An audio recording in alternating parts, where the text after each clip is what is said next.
بسم الله الرحمن الرحیم. سوره فجر شروع میشه. این سوره به نام فجر به خاطر یاد میکنه که در اول سر الله قسم به فجر خورده.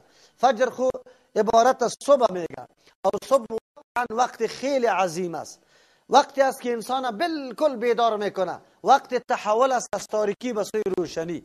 یقینا وقتی که آغاز یا ابتدای چی است؟ حرکت است. یک دم انسان ها در شروع و حرکت میشه، سکون و خواب راحت از بین میره. وقت است که آغاز روشنی و نور است، از او خاطر تاریکی ها پشت دور میده. این وقت خیلی اعظم است. اما از نگاه امور ظاهری این وقت خیلی انسان بیدار میکنه. چرا؟ تغییر در صحنه دنیا میآید. و همچنان از نگاه معنویت این صبح است. کسانی که 8 ساعت 7 ساعت 6 ساعت خواب استراحت کرده، میخیزن، خود پاک میکنن، طهارت میکنن و بعد از رو به قبله برای نیایش و مناجات به پروردگار استاد میشن. این بندگان الله اعتراف میکنه که یا الله چی صحنه راحت برام مهیا کرده بودی و آلی او صحنه راحت در حالت پشت روشنی آمده است. الله ما اینمی نعمت تا شکر گزاری میکنیم به این عبادت خود. آلی عبادت مؤمن و کافر فرقش نمیسته. کفار مثل حیوانات طور نعوذ بالله میخورن مینوشن، هیچ احساسی ندارن در مقابل خورد و نوش. اما مؤمن طور نیست، هر لحظه زندگی و حیات خود نعمت الله تلقی میکنه و در مقابل شکر گزاری میکنه. در حقیقت در مقابل 5 وقت نعمتهای عظیم الله تبارک و تعالی است که انسان روی نیایش طرف الله تبارک و تعالی میکنه و اعتراف بندگی و عاجزی خدا میکنه. از امو خاطر است که الله فضل و احسان خدا شامل مؤمن میگردانه، نه کافر بالله حیوان وار زندگی را پیش برده احساس هم نکرده. از او خاطر الله در اینجا قسم به فجر یاد میکنه. این سورت هم دهم سورت است نزول خود بعد از سوره واللیل و قبل از سوره والضحی نازل شده. سورت مکی است، تمرکزش در اونمو مسائل از سوره های مکی میشه، یعنی زیادتر بخشش تمرکزش در مسائل عقیدوی است. خصوصا در اینجا احوال مکذبین الله برای ما ذکر میکنه و بعض اعمالی که مناسب و شایان مؤمن نیست ان شاء الله برای ما پیش میکنه. ارتباط این صورت ما قبل دما قبل الله تخفیف داد به عذاب، یعنی اگر شما آمادگی نمیگیره، تفکر در خلقت و آفرینش الله تبارک و تعالی نمیکنه، طرف نظر نمیکنه و نعوذ بالله رای غلط در پیش میگیره، پشت پیغمبر روان نمیشه، دیگه شما اینمی قسم عذاب دارن. در اینجا الله تبارک و تعالی بیان ذریعه نجات برای ما میکنه که ذریعه نجات کدام چیز است، چی کار بکنیم که ما نجات پیدا بکنیم. نجات دمو چیزایی که الله قسم یاد کرده، او وقت عبادت است یا جای عبادت است یا اوقاتی است که خیلی شرافت به نزد الله تبارک و تعالی داره. یاد ما قبل الله تبارک و تعالی تسلی داد پیغمبر علیه السلام که تو خو نصیحت تا بده، لیکن سرکشان وجود داره در هر طایفه و امت. کس من تولا و کفر موجود می باشه، مثل که در امتهای سابقه هم بود، عادیا و سمودیا و فرعونیا بودن و در سرنوشتشون خود رسیدن. این مردم که امروز در جمله من تولا و کفر است یا در سرنوشت خود میرسه، تو انتظار از زیر کرده باش و این طور باقی نمیمانه. بسم الله الرحمن الرحیم. موضوع سورت در اول الله چند چیز قسم یاد کرده، لیکن این قسم ها عجیب تکان میده انسانه. چرا که این چیزایی را که الله تبارک و تعالی قسم یاد میکنه مقامات یا اوقاتی هستن که الله برشان شرافت داده. یک گپ از این همیشه بگیره، وقت یا جای شرافت و عزت بجز از الله تبارک و تعالی کسی دیگری داده نمیتونه. یک وقتی شرافت پیدا میکنه که الله او را شرافت بده، یک جای او شرافت پیدا میکنه که الله او را شرافت بده، کسی دیگری این را شرافت داده نمیتونه. الله بسم الله الرحمن الرحیم شروع میکنیم با الله که به انداز مهربان نهایت رحم کننده است. والفجر قسم به صبح. مفسرین اختلاف در این داره که آیا مراد از صبح مطلق صبح است یا صبحهای خاص است. یک تعداد از مفسرین قائل به است که مطلق صبح است و این قول راجح هم است، چرا که الله تبارک و تعالی سری مطلق صبح قسم میخوره. چرا؟ صبح یک زمانی است که تغییرات خیلی بزرگی در دنیا دیده میشه، تاریکی از بین میره، روشنی میاد. مردمایی که قرار در خانه های خود ساکن بودن در حالت خواب خور بودن، حالی کلگی بیرون در صحنه زمین میبراین برای کسب کار خود تیت میشه.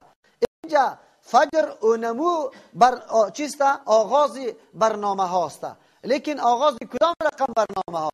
اونو برنامه هایی که واقعا برای خدمت دین و برای محنت حسنه باشه، محنت درست باشه که سبب نجات انسان شود. از همون خاطر است که در یک حدیث پیغمبر علیه السلام میفرما هر صبح کلگی میبراید فبائع نفسه، بعضی نفس خود فمعتقها او یوبقها او موبقها، یا آزاد کننده نفس خود است و یا است که چیزا هلاک کننده نفس خود است. واقعا همونطور است. یک نفر میبره از صبح تا بیگار قدم به معصیت و نافرمانی میزنه، یک آدم میبره از صبح تا بیگار قدم به اطاعت الله میگذاره. در بین مسیر انسان کردار امی دو انسان بالکل فرق واضح وجود داره. خب انسان باید کوشش کنه که قدم اولی خود هم به نیکی بگذاره. اول نماز صبح تا بخوان. پیغمبر که بیدار شد کدام کلمات اول خوان؟ چی رقم خیز، چی رقم چشمای خودم مالید، اول کدام کار انجام داد، بعد از او کدام طرف رفت. که جای محبت پیغمبر داره، این محبت پیغمبر خلاصه در 12 ربیع الاول نمیشه که فقط سن وفات و تولد پیغمبر بگیره. کسی که محبت با پیغمبر داره اون لحظه لحظه حیات زندگیشه مطالعه میکنه و اون در زندگی خود عملی میکنه. اونجا باز دعوای محبت پیغمبر درست است که تو درک بکنی که پیغمبر اول معامله یا اول کار چرا کرده. حتی یک نماز سنت است که ما و شما میخوانیم 10 سنت در نماز سنت است، 10 طریقه و روش پیغمبر. نماز سنت پیغمبر خفیف خوانده، سوره قل یا ایها الکافرون و قل هو الله احد زیاتر اوقات خوانده، با وصف که دیگه آیات تام آمده. در اول وقت مجدی که طلوع فجر شده 2 رکعت خوانده، بعد از او به پالوی راست یک کمی استراحت کرده، اگر کسی بوده گپ زده، اگر نبوده استراحت کرده و فاصله در بین نماز فرض و سنت بوده. پس از سنت باز که رفته پیغمبر دعاها خوانده. یعنی در یک سنت پیغمبر 10 سنت است. اگر ما مطالعه بکنیم زندگی پیغمبره، این مردمایی که ادعاهای دروغین میکنه از محبت پیغمبر، شما از یک حالت پیغمبر از پیشان سوال کنه یا یاد نداره، حتی در نماز یاد نداره، دیگه وقتا را خب بگذاره. خب کاش که حقیقت دین میفهمیدن. یک ورق دین روز همونجا در بین کتابا آمده بود، اونجا بود بگذار که من میلاد جشن بگیرم. بسیار یک واقعه دلچسب است، به عربی است، بسیار واقعه دلچسب. یک جوانی که زود خیست نماز صبح نخوانده، بدو کده طرف کالا، باز بعد از او خب در راه رفته که بره در موتر دروازه باز کنه، باز گفت که رویم ناشسته است، پس دور میخوره او زیاد که امروز من تمامی کارهای خود تکمیل میکنم که صبح میلاد است. خب ناگهان در تلفنش برش میگه که آیا الله و رسول دوست داری؟ باز این بسیار تعجب میکنه که یاران چطور الله و رسول دوست نداشته باشم؟ باز گفته که آیا شده میتونه کسی را که آدم دوست داشته باشه و گپایش فراموش شود، حالتش فراموش شود؟ یا آدم پسان اول خو میره در سر کار، پسان که کمی آرام ذهنش آسوده میشه تعجب میکنه که چرا آمد و چرا مرا آگاه کرد. یک مرتبه همینطور در فکر میشه، میگه که خب دعوای محبت پیغمبر دارم، صبح امروز هرقدر تلاش میکنم که صبح در جشن میلاد شریک شوم، لیکن تو این صبح چی کردی؟ نماز صبح ادا کردی؟ این حق الله بود که الله تو را فرمان داده بود. باز نماز به جماعت خواندی؟ باز نماز به طریقه پیغمبر خواندی؟ اونجا کله خدای تو چی میکنه؟ میزنه که الله اکبر. چه ادعای دروغی محبت پیغمبر که من برای صبح ازالی میگم. وجهش چی بوده؟ وجهش کدام ملا ده هر سال برای ازی مسج میکرد، مبارکی میداد میلاد قبل از اینکه میلاد برسه که یا نه. بعد از او فکر میکنه که خب من خو این نماز قضا شدن نماز صبحم یک مرتبه هم نیست، در کل سال نماز صبح از من قضا شده. جناب دوستی ما که مرا خیلی دوست میگه، مرا در میلاد آگاه میکنه، یک روز مرا نگفت که نماز صبح بخوان. یعنی دوستم است؟ نه، در حقیقت او دشمنم است. برای من اینطور وانمود میکنه که یک روز میلاد تو مکمل بخشیده شده هستی و دیگه مکمل نمازهای صبح تا نخوان. امروز زمین شما مقایسه کنید بین مردم که همین طور است یا نیست. که فرایض مانده همه گپا، لیکن داد از محبت پیغمبر میزنه. الله رحم بکنه. خب والفجر قسم به صبح، مراد از صبح یا والفجر قسم به صبح ذوالحجه، اول روز ذوالحجه صبحش که میبراید، این مناسب تر با آیات بعدی هم است، چرا که ولیال عشر قسم به شبهای دگانه.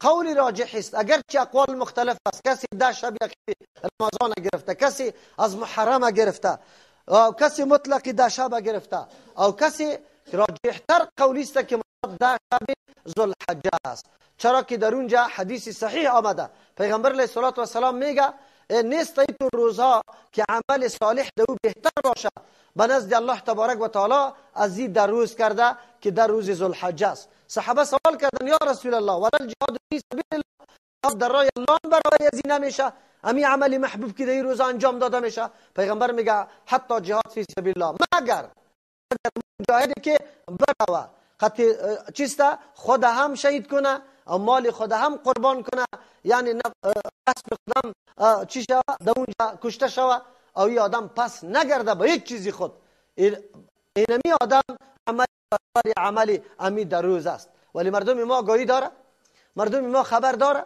که در روز چی فضیلتی داره و ما چی بکنیم. پاره کسی خبر نداره، کسی که با حدیث رابطه نداره ایگه پاره نمیفهمه.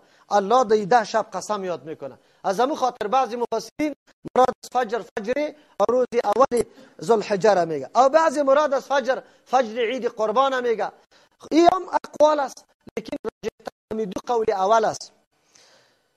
ولیال عشر قسم به شبها و روزهای دگانه، اینجا شب است، روز تابع از خاطر شب ذکر کرده، یا شب به خاطر ذکر کرده که عبادات و نیایش در شب به الله تبارک و تعالی سبب خیلی انسان میشه.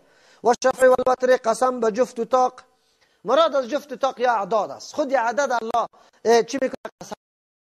عدد چی رول داره؟ در زندگی انسانی بسیار رولی مهم داره، خصوصا در تنظیم امور زندگی ما و شما.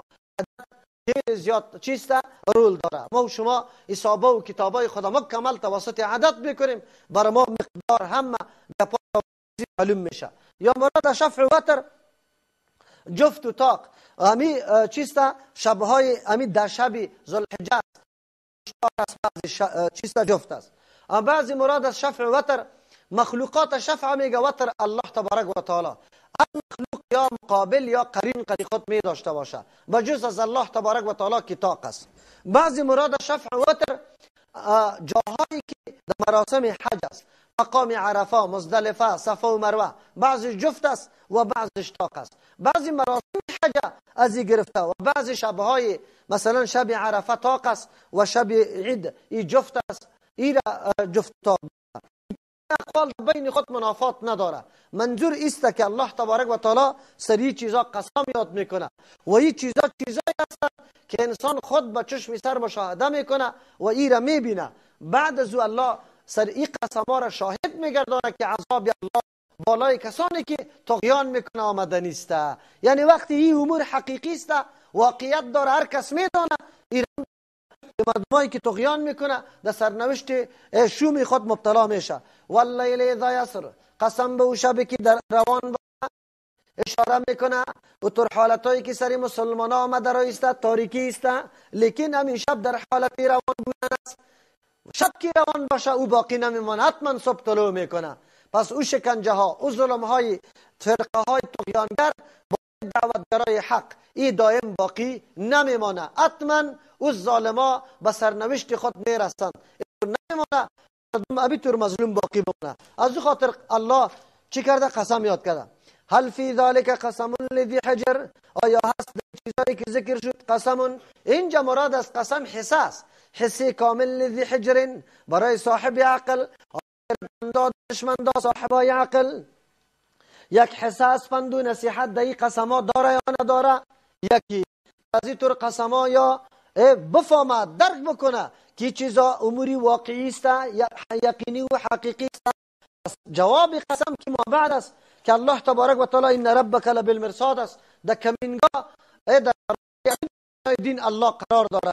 پس هر کدام انتقام میگیره، عذاب میده، یا است که خامخا برشان عذاب داده میشه که جواب قسم سرزو دلالت میکنه. یک توجیه. دوم، هل فی ذالک، یا هسته در این چیزایی که ذکر شد قسم حسن، یکی در دو روزا در فجر امی قسم در لیالی عشر، در جفت و طاقا در شبایشان و همچنان در مراسم حج، در نمازا که رکعتای جفت و طاق است. آیا هست حصه لذی حجرین برای کسانی که صاحب عقل هستند؟ چیزی حصه دارند در زندگی خود در اینمی جاها عبادت الله را کرده. فجر سرش فجر میشه واقعا در عبادت الله، در شب در روز ذوالحجه قابل احترام و تعظیم میدانه، دو اعمال نیک انجام داده، یا مراسم حج درست انجام داده، یا رکعت واقعا انجام داده. چیزی حصه از یا بری خود جور کرده یا نکرده؟ بله، کسی که صاحب عقل است. قرآن میگه نیست که از این حساب بگیره بجز از کسی که صاحب عقل است.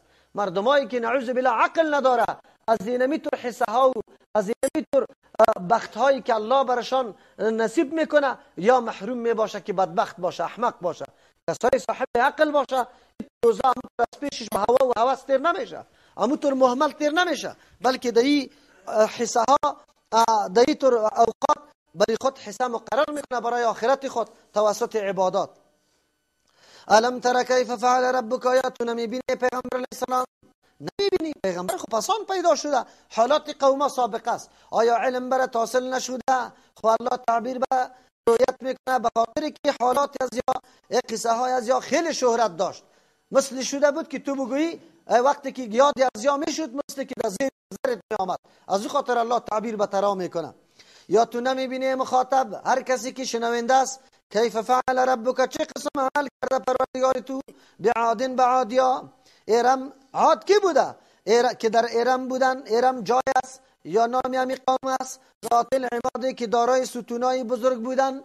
دو مطلب داره، یا تنهایشان خیلی بلند، اقامتایشان خیلی بلند بود به مثل استوانه واره، چوبای بزرگ واره، از او خاطر یا ذات العماد میگه. یا است که چون که قوارهشان بلند بود، خیمه ها میزدن، خانه ها می ساختن، برای از او ستونای خیلی بزرگ جور کرده بود. این معنا تقریبا راجح میشه. دو عادی است، یکی عادی اولاست، یکی عادی ثانیست. یا عادیای اولاست که در کواسر نوح علیه السلام در اولاد سام میایند، او قوم است. خو الله تبارک و تعالی یاره خیلی قوت داده بود در وجودشان، از امو خاطر بسیار تنومند بودن، تنه های بلند داشتن. اینطور تنه ها نه که 300 گز باشه مثل چیز در بعضی نوشته کرده، او بالکل غلط است. چرا که بزرگترین قد و قامت از آدم علیه السلام که در حدیث ذکر شده 60 گز ذکر شده، بعد از او امی قد و قامت انسان ها پایین شده آمده تا حالی را. التي او عادیایی که لم یخلق مثلها، پیدا کرده نشده بود به مثل از یا فی البلاد، در دیگه شهرها. اینطور مردم دیگه در دیگه شهرها نبوده، خیلی تنومند و قامت بلند داشت. و ثمود الذین، تو ندیدی که چه قسم معامله کرد الله امرای ثمودیا؟ الذین، مردم قوم صالح علیه السلام، ابو صخره که وتراشیدن سنگاره بالوادی، در وادی قرا، مقام بود در اونجا که زندگی میکرد. آنقدر مهارت در صنعت پیش بودن که پرسان نکو، سنگاره میتراشید، خانه های متنوع در او جور میکرد. پس قوم اول از نگاه جسم و طاقت خیلی قوی بودن. قوم دوم از نگاه صنعت و مهارت یعنی فنشان خیلی قوی بود. قوم سوم از نگاه پادشاهی و نظم و نظام. و فرعون، تو نمیبینی چه رقم معامله کرد الله با امرای فرعون؟ ذل اوتاد که صاحب میخواست. دو معنا داره، یک میخوا آنقدر ظالم بود که کسی ایمان می آورد، حتی با ولای زنی خود که آسیه رضی الله عنها است، او را میخ کرد، در زمین میخواباند و سیفایا و دستایشان میخ میچکید و بعد از او تعذیب میداد که حتی از خود دفاع به پنجال دستام نکنه. اینقدر ظالم بود. یکی یا ذل اوتاد صاحب پاچایی محکم است. مردم میگه میخی فلانی فولادیست دولت، چرا در اون خیلی قوت داره، شناخت داره، اینی را میگه. این جمرات از محکمی دولتش است. الذین، وجه مشترک میسه که یکیش در حکومت و پاچایی خیلی بزرگ بود، دیگهش در صنعت و فن خیلی بزرگ بودن، مهارت داشتن، دیگهشان توانایی جسمیشان خیلی قوی بود. الله تبارک و تعالی هر کدام با سرنوشتشان رسانید. وجه مشترک در بین هر سه طایفه چی بوده؟ قرآن میگه الذین طغوا فی البلاد، دو کسانی که سرکشی کردن فی البلاد، شهرها، کلی از یا فقط طاغی بودن. طاغیان میگه وقتی آب در چی در جوی برابر کنی، در جوی گنجایش آب نباشه، لبریزی کنه از هر طرف و چپه شود. سیلاکی وقتی میایه و بندا در برشگیر نمیکنه، گاهی یک زمین میزنه، گاهی درختها را چپا میکنه. این را به نام طغیان یاد میکنه. این مردم ها آنقدر زندگیشان در حالت رسیده بود که حد حدودی که الله مقرر کرده بود یا رعایت نکردن. چرا؟ وارد در نظر نگرفتن. این را طغیان. الله تبارک و تعالی برای هر چیز حد مقرر کرده. به انسان هم به خوردنش، هم به نوشیدنش، هم به لباسش، هم به گشت و گذارش، هم به سکونتشان، به همه چیز الله حدود مقرر کرده. زمانی که حدود رعایت نشوه، این را به نام طغیان یاد میکنه. تاسف است که امروز یک تعداد مردم اینمی قسم طاغی شده، حدود الله را رعایت نمیکنه. از نگاه عبادت الله اکبر نماز نمیخواد، از نگاه نعوذ بالله فحاشی و عیاشی در حد نهاییشان یا نعوذ بالله زندگی غلط میکنه. طغیان میگه. او زمانی که طغیان پیدا میشه الله عذاب خدا مقرر میکنه. فاکثروا فی الفساد، پس زیاد کردن فساد. مراد از فساد در اینجا شیوع شرک است، عقاید غلط و مزخرف. مردم این مفکوره دادن که حساب و کتاب نیست، قیامت وجود نداره. وقتی که مفکوره عام شوه مردم دست میندازه، یک نوع زندگی محتاطانه نمیکنه. دموکراسی لعنتی امروز مکمل این تبلیغات میکنه، مردم دعوت میده که آزاد زندگی بکنه. کی وضع کرده؟ هر طرف اگر حلال است اگر حرام است، فقط خود راحت کنه.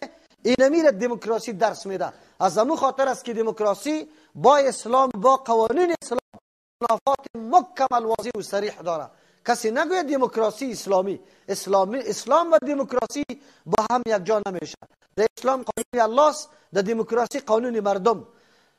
در اینجا در اسلام قوانین از جانب حاکمیت الله است، در اینجا حاکمیت از مردم است. هیچگاه اردویشان با هم یک جا شده نمیتونه. امروز امو زمزمه هاست، امو مردم در دموکراسی رو بیاره و آزادی تام در ذهن مردم بیا. مردم مکمل زندگی محتاطانه نداشته باشه، آزاد هر چیزی که دلخواه مردم است امور انجام بده. ولی با تاسف بزرگا در این مورد خطا میشن. تلویزیون میگه دموکراسی اسلامی، او را مدح میکنه. خیر در پیش الله تبارک و تعالی رفته نیستن. فصب علیهم ربک صوت عذاب، پس ریختند علیهم بالای امو طایفه ها ربک پروردگاری توی پیغمبر علیه السلام صوت عذاب، تازیانه عذابه.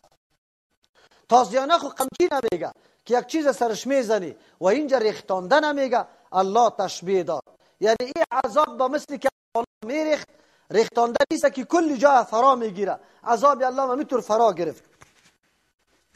او با مثل قمچی که شلاق میخورد درد میکرد. عذاب الله تبارک و تعالی قوما را امی قسم در درد آورد، امی قسم زدن کرد.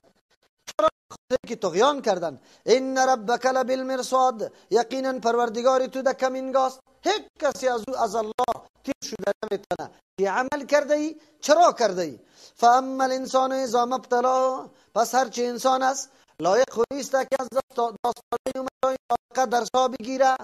ماده شکرگزاری در قلبی از یا پیدا شوه، یا رجوع بکنه، توجه بکنه، الله را بشناسه، اطاعت الله را بکنه.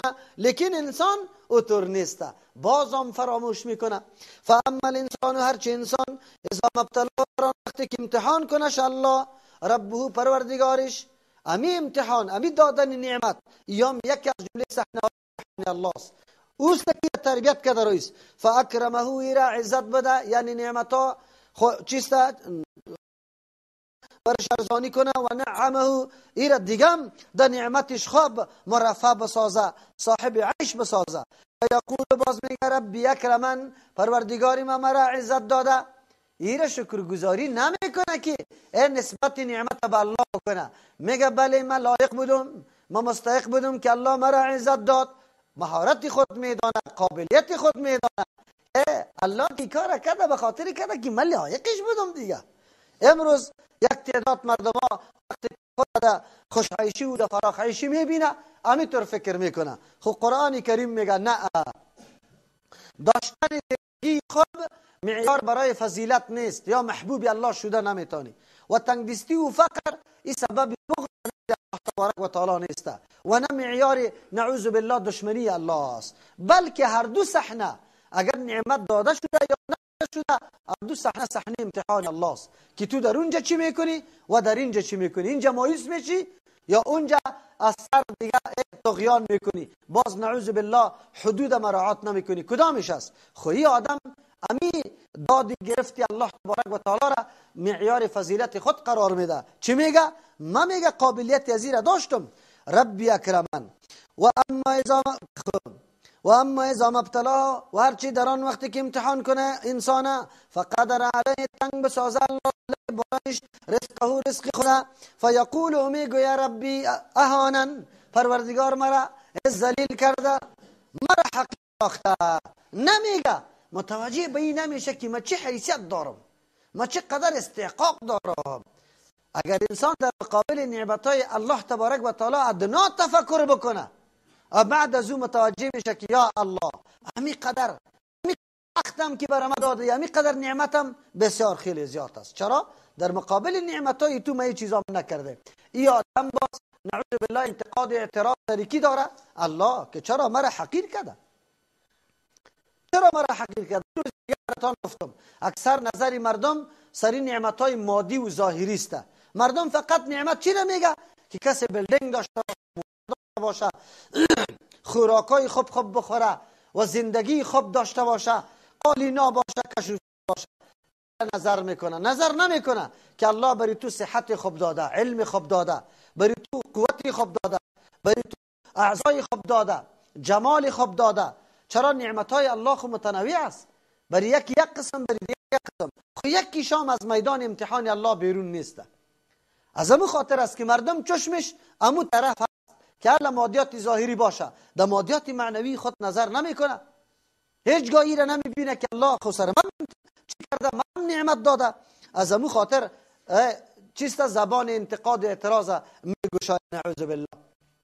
تعجب نیست زمانی که الله یک اولاد میده که تخ و توخ شروع میشه، شیرینی خوری شروع میشه که در خانه فلانی بچه شده، حالا باز دیگه میده 10 تا 12 تا 7 تا 6 تا اولادا میباشه. هیچ گپی نیست، هیچ گپی.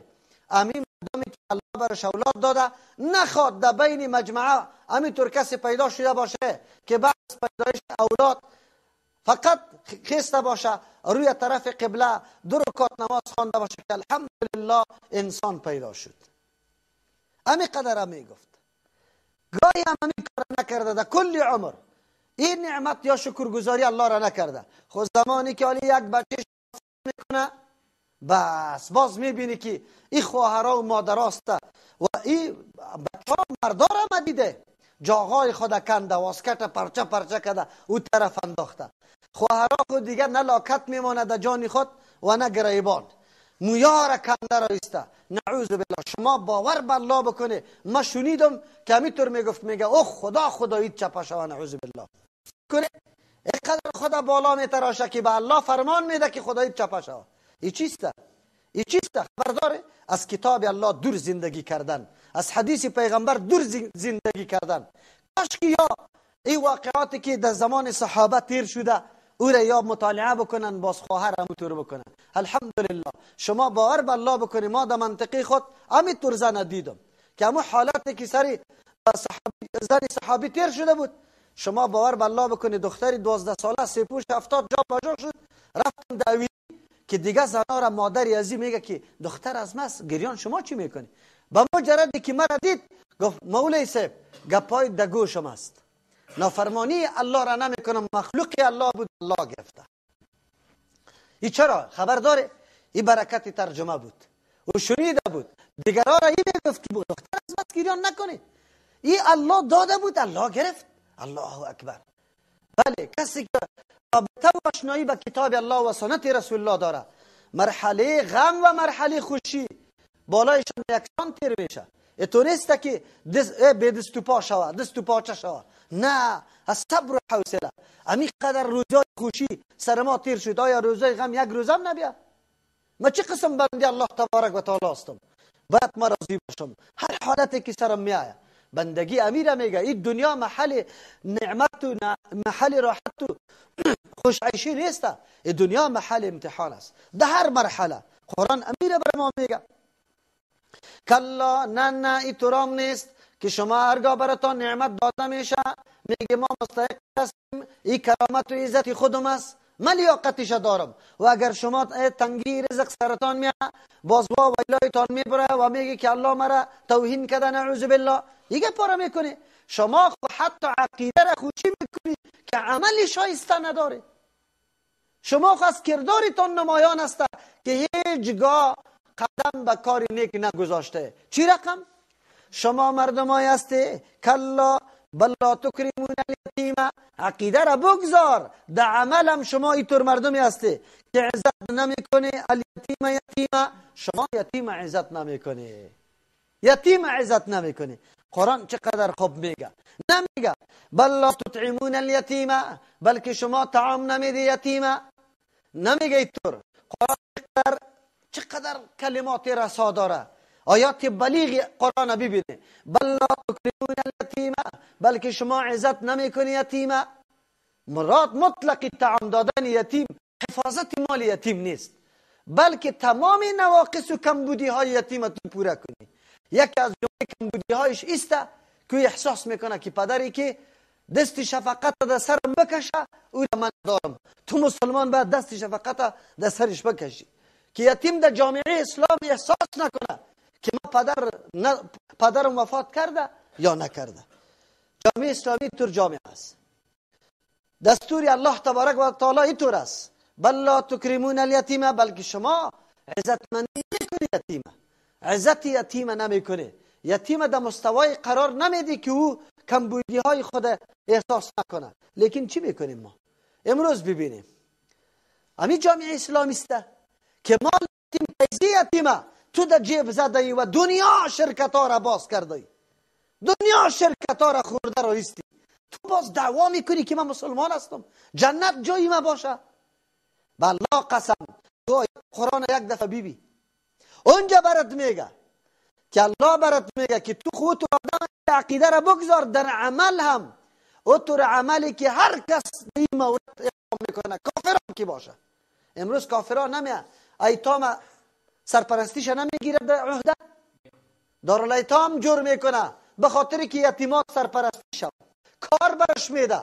اما تو مسلمان چی کرده؟ آلی براتان واضح میشه، آلی براتان منهج امی ملاها واضح میشه، امی پیرا، امی آجیا، امی ملکا، امی وکیلا، امی وزیرا، امی رئیسا، کل براتان واضح میشه که مردم چطور اسلام داره.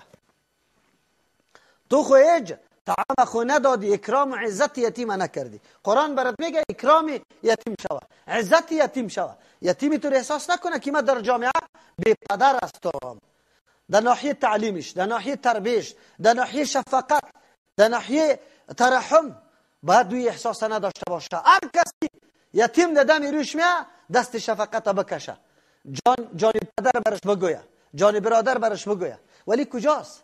در می وطن ما دادی اسلام میزنیم، اسلام خیلی طور چیزا را میگه. ولی بیا مناسبه بس سوال کو ولا تحاضون على طعام المسكين، شما از او اعمالی که کافر هم این اعمال انجام میده و سرش فخر میکنه، امی اعمال هم از شما به وجود نمیاد. شما ترغیب نمیده على طعام المسكين، بالای طعام مسکینا ترغیب نمیده، دیگه کسا را تشویق نمیکنه، خود نمیده، خود دیگرها را هم تشویق نمیکنه. کی است امی؟ کی است؟ این امی کسی است ملا صاحب است. ملا صاحب عزت نمیکنه یتیمه. چرا عزت نمیکنه؟ شما باور به الله بکنی، روزای پنجشنبه میشه به نام پنجشنبگی جمع میکنه، یتیم بیچاره که پدر نداره، در خانه پیسه وجود نداره. شما باور به الله بکنی طور مسجد هست که یتیم رفته ولی امام از دستش گرفته پس کشیده شد که برو تو پیسه پنجشنبگی را ناورده. درس به مو کسی داده میشه، به مو کسی داده میشه که موتردار است، بیلدینگ دار است، پیسه حرام سود برش میاره، ملا صاحب برای ازو علایده میشونه درس برش میگه. اما بچه یتیم میگه پول ناورده برو، اینجا جای درس بی پولا نیست.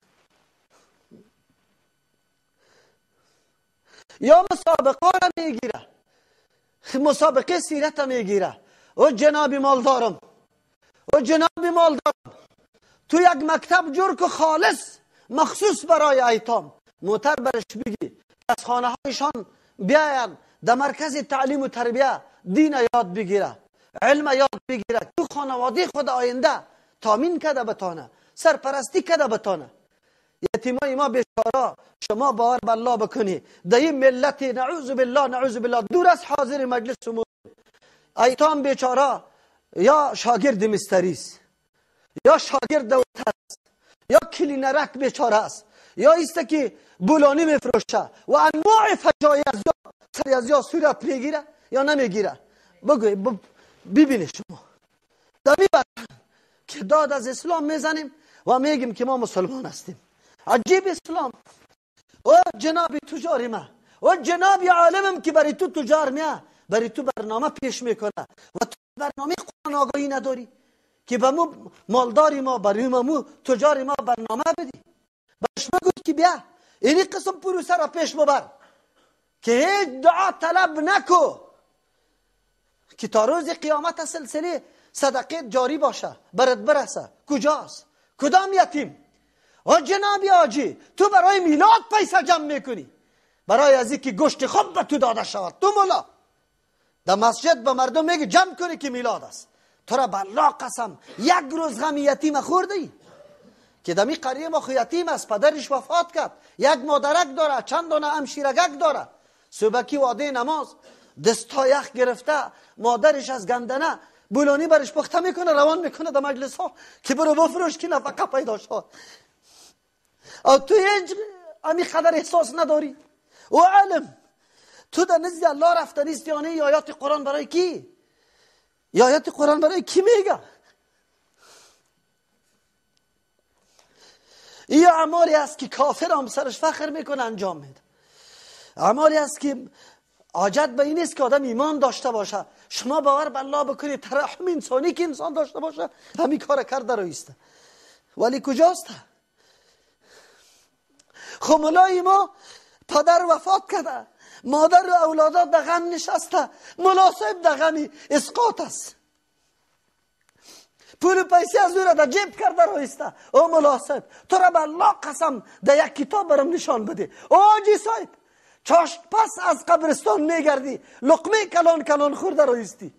در کدام آیات قرآن تو را نگفته بود ان الذين ياكلون اموال اليتامى انما ياكلون في بطونهم نارا؟ آتش جهنم در قلبت نمیندازی؟ او مولا صاحب اسقاط از کجا پیدا کردی که به این اله الله برات میگه نخوری مال مردم به طریق باطل؟ این کدام طریق حق است؟ برام نشان بده. نخوردی 40 روز دیگه از این خانه یتیم تو تقاضا داری که برای من نان مکلف بیاید. سری مسابقه خو خیلی کارتا چاپ کردی، کدام روز برای دادن مسکین غمش خوردی؟ گفتی در سری منبر تقریر کردی؟ و تأکلون التراث میخوری شما مال میراث اکل لما بخوردن بسیار. لم ای مال میگه که فرقی حلال و حرام نمیکنه. مال میراث است یا نه؟ پدر خو رفته، سرپرست خانه خو رفته، مال مشترک باقی مانده. کتابای حنفی را بکشه او مردم در کتاب حنفی ببینه که مال مشترک خیرات کردن جایز است یا ناجایز. ای کاش که یا مذهب حنفی را میفهمیدن. افسوس است مذهب حنفی را نامبد کردن این علما. شما باور بالله بکنی مذهب حنفی را نمیفهمه، نمیدانه. مال که تا تقسیم نشده از او صدقه شدن نمیتونه. در کدام جای تقسیم صورت گرفته؟ از مال مشترک میکنن یا نمیکنن؟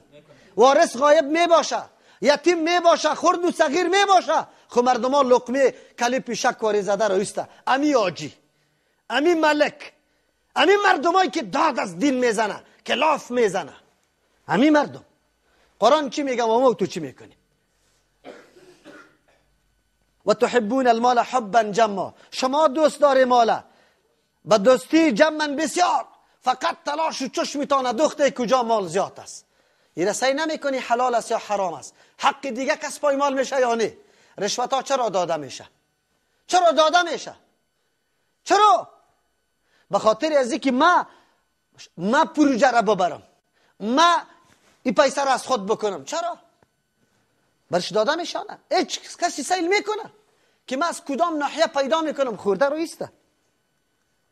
بله خود طور مناسب نیست. نیست قدر غفلت برای یک انسان، نیست قدر محبت با دنیا، دل بستگی با دنیا که همه چیز فراموش کردی، غم شکمی تا خورده رو ایستی. الله برد میگه اذا دکت الارض دکن دکا، در آن وقتی که ریزه ریزه کرده شوه، پست کرده شوه بلندی های زمین، دکن دکا با پست کردن، این زمین در این حالت خود باقی نمانه، لرزه لرزه شوه، تیکه تیکه شوه. این تو روز آمده نیسته.